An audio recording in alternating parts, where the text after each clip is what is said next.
Hey guys, back again with another extreme DIY. Today we are going to replace the shocks on a 2011 Honda Odyssey. It's my family vehicle. We've got 5 kids, so we're constantly loading that sucker down. And just recently, going down the highway, I've noticed when we hit big bumps just right, it just launches us. And it seems like the back is really bouncing. So the van's got 111,000 miles on it, so I gotta assume it's probably the original set of shocks. Maybe not, but regardless, it feels like it's time for a new set of shocks. So got a set, and we're gonna walk you through how to do it yourself. This is an easy one. Won't take too much time, so let's get to it. Okay, so the first thing we're going to want to do obviously is jack up the vehicle. There's a jack mount down here.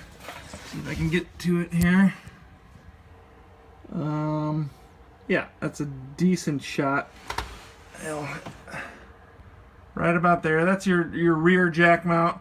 And I'm going to jack it up there as opposed to the sides so that I can place my jack stands in the appropriate places on each side. One there and one on the other side.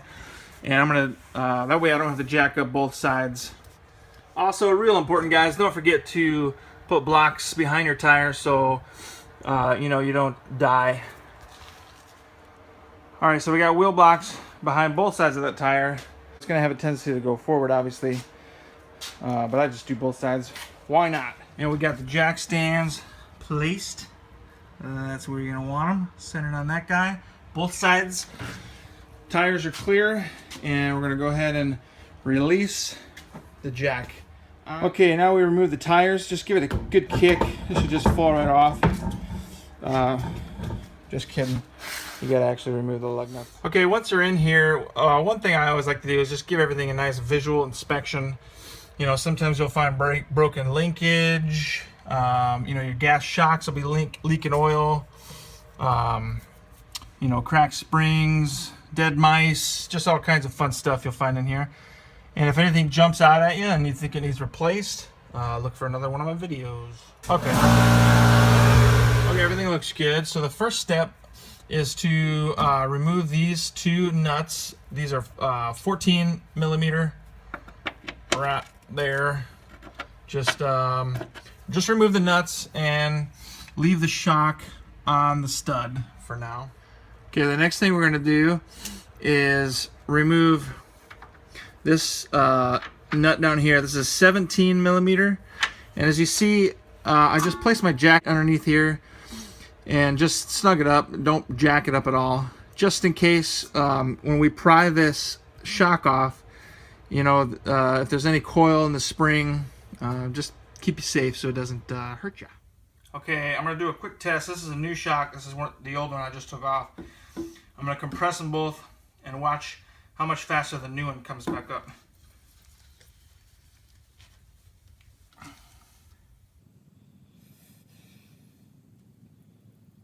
The new one's up all the way.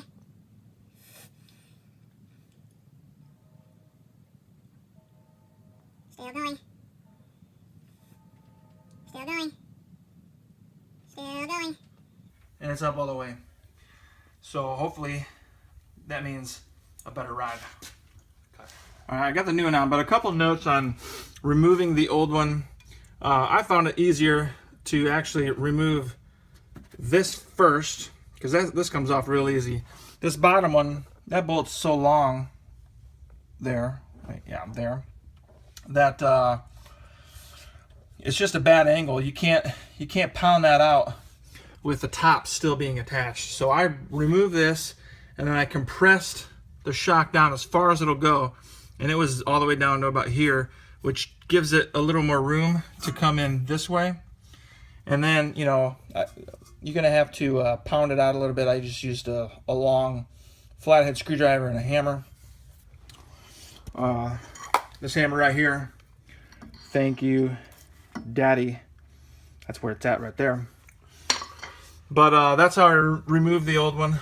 That was the easiest way. And how I installed the new one, basically just reverse order. I slid that on first because it was easy. and then those pop on there. You're gonna have to use your jack. Once you have the bottom section on, just jack it up a little bit, and then you'll see this, inch its way up, and then you can just slide it on each bolt as you go, and just kind of play with it. It'll go right on. And that's pretty much it, guys. We got those torqued. We got the bottom one torqued. I told you it was really easy. It's just repeat the same steps on the other side, and job is done. Let me know if you guys have any questions, and if you like my vids, give me a thumbs up. Thanks, guys. Okay, I'm back one more time, guys. I wasn't gonna show the driver's side, but I actually found that the driver's side shock was bad when I took it off, so I wanted to show you what that looks like. If you compress this, it does not return, and you can just see the grease just caked on, just leaked out of the shock. So this is why I've had such a terrible ride on the highway, and I don't know when it went bad, but it looks like it was bad for a while. So with these new shocks on both rears, should be driving like a brand new vehicle.